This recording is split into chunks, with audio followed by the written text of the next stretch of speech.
Hey, what's up guys? JD Vim here, part of Vim Nation Wrestling, and this is the wrestling news and rumors for today, September the 28th, 2016. Let's get into our top story here today, which should be no secret to any of you guys that TNA could be out of business and out of commission before Sunday's Bound for Glory.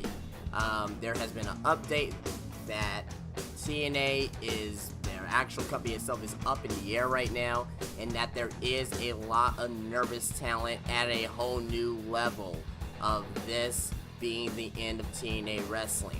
Now it is no secret that TNA potentially facing their end times as they go into Bound for Glory this weekend, with the company still up in the air, and it needs funds to cover the pay-per-view as well as next week's Impact tapings.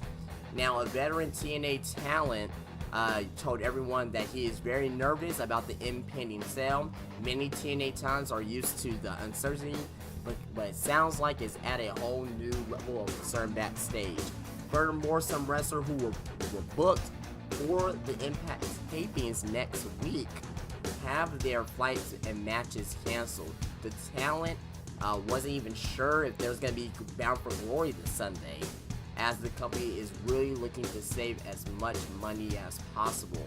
While it is possible Bound for Glory doesn't happen exactly as planned, Billy Corgan and the other officials remain optimistic that a deal will be made before Sunday.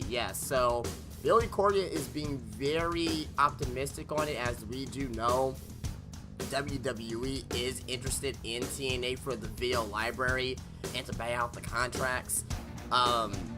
Wow, guys, I mean, this here is, it's kind of like WCW 2001. It's like the writings on the wall. A lot of people are very nervous about this. I mean, it's going to take a real miracle for TNA to be around by Sunday.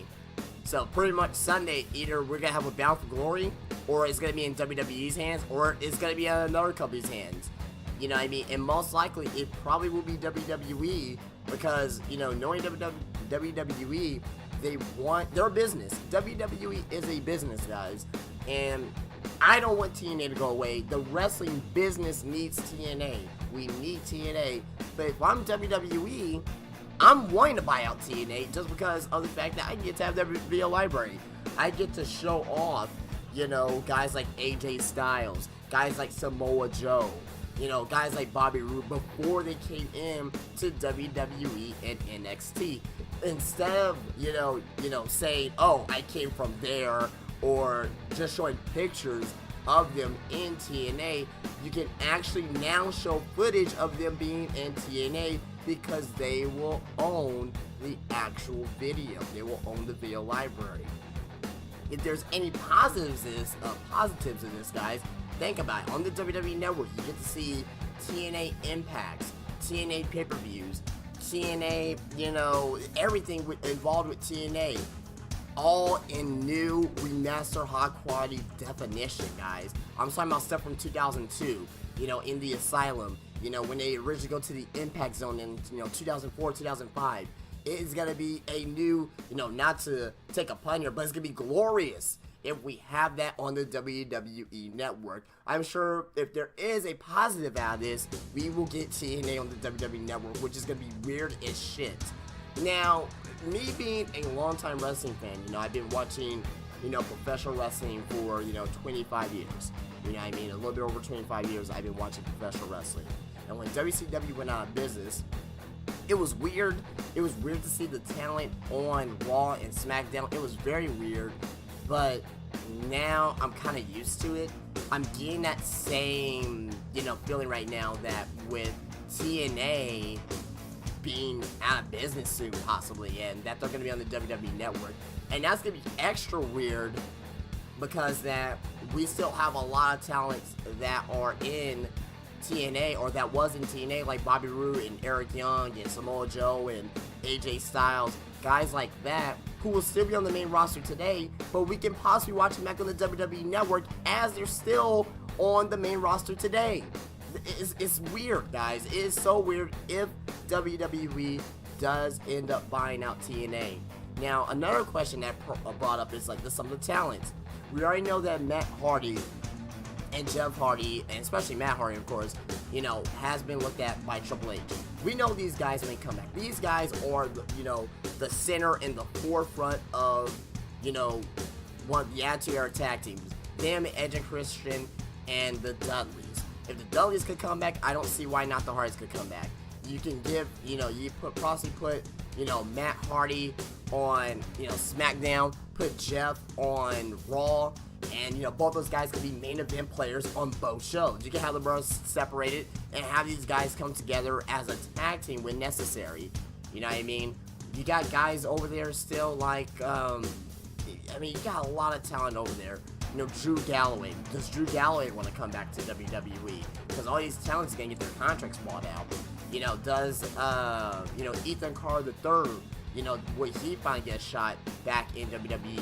Will WWE come back with Bobby Lashley? Will they take on new talents like Mike Bennett? Will they bring back in Maria Kanellis with Mike Bennett? There's a lot of questions that needs to be answered about the TNA talents and their contracts. And if WWE buys these guys out and takes in some of these talents, because they're not going to take in everybody, of course, but they will take in some of these talents, because if they feel that they can improve their shows, Raw or SmackDown with these talents, why not take these guys in? Especially since Dolph Ziggler, he could be ending his contract soon, as we know that we're going to have the, career versus title match at No Mercy. And it could be a possibility that Dolph Ziggler's going away. Alberto Del Rio, he's out of WWE now officially. So there's been some talents that's already been lost due to the brand extension. So let's see how this goes in the next couple of days, guys.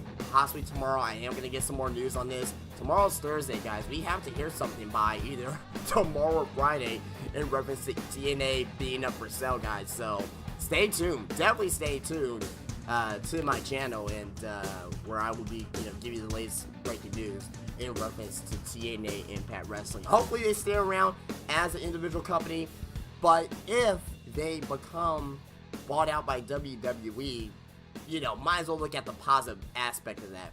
TNA being on the network, and some of these talents coming back to WWE. So on to our next story here, guys. William Regal announces the WWE NXT Dusty Rhodes Tag Team Classic Tournament on NXT tonight. So if you guys remember last year, the Tag Team Classic, returns with last year of Samoa Joe and Finn Balor winning the Classic Championship and the trophy. So there's going to be a 16-team tournament that will actually start off next week, and it will end in TakeOver Toronto on November 19th during Survivor Series weekend. So this particular tournament is going to be a month and a half. So this is going to be very good, and one of the teams that we are seeing featured on here is Bobby Roode and Ty Dillinger. So they're going to be a team during this tournament. We're also going to see Sanity debut with Eric Young's new faction. They're going to be involved in there. The Revival is going to be involved in there. TM61, I believe Gargano and Ciampa is going to be involved in there as well. So this is going to be, I think this tournament overall is going to be better than the last one here, because more quality tag teams. But this should be very, very awesome to see. Between all these tag teams coming in this particular tournament. So 16 teams, guys, and will culminate at Survivor Series weekend at NXT TakeOver Toronto. So going to our last story here, guys, of SmackDown Live's viewership. They were at a 2.3 million viewers this week. They went up from last week's 2.2 million viewers. Now, Raw this week, guys, was 2.4 million. And SmackDown was a superior show. Now, we know that Raw went up against, the presidential debate in NFL Monday Night Football. So, SmackDown is still a little bit further away than we realized. But SmackDown has been head and shoulders better than Raw. You got Vince McMahon and Kevin Dunn, working on Raw, and you got Shane McMahon and one of the NXT writers working on SmackDown. Apparently, that seems to be that is my actual guess on what it is. You know what I mean? As as the two heads. You got your writers underneath all that too. But I'm talking about the two heads. You got Kevin Dunn, Vince McMahon, and Vince McMahon, quite frankly, he's overseeing both shows. But I'm talking about he controls Raw more over than SmackDown. And that's clearly being seen in the ratings and the product and everything. But I said this last time in my review, guys. Raw is not the A show no more. It's SmackDown. SmackDown is the new A show, is the new flagship show to WWE. Maybe not to WWE, but to us fans, it is now the new A show. It is the must-see show, per se, every week. But guys, let me know what you think about this here, especially about TNA. We'd love to hear your thoughts about that down below. Be sure to follow me on Twitter and like the Facebook page where both links are down below. And tell your friends and family and come and join the Venom Nation Wrestling here on YouTube. Bye. We'll see you guys later. You guys have a great day. Peace out.